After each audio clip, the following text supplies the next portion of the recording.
Yun na. So mga kalabog, may nabili pa nga pala ako mga kalabog na spear gun. Galing Australia. So pati ang nagmamay-ari ng spear gun, nabili ko rin, si Aquaman. So dito tayo mga kalabog. Papakita ko sa inyo kung gaano kaganda ito mga kalabog ang aking nabili. So ito mga kalabog. Yan. Napakaangas mga kalabog. Yan, tignan nyo ang kanyang mukha.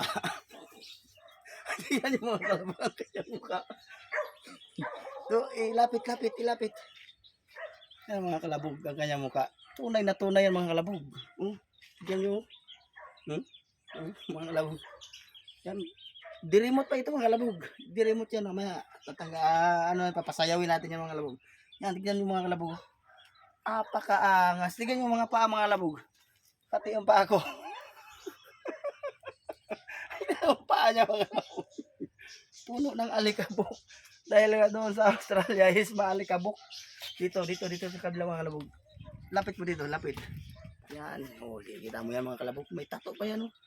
Yan oh, napakaangas. Yan oh.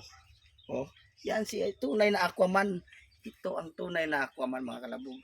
Hindi yung ibang Aquaman dyan, piki. So ito, napaka literal na Aquaman. Legit na legit. Yan mga kalabog oh. So, pasayawin natin ito mga kalabog. So, pipindutin natin. Sayaw. Oh yeah. Sayaw. Sayaw mga kalabog. Dito na muna. Tawaw.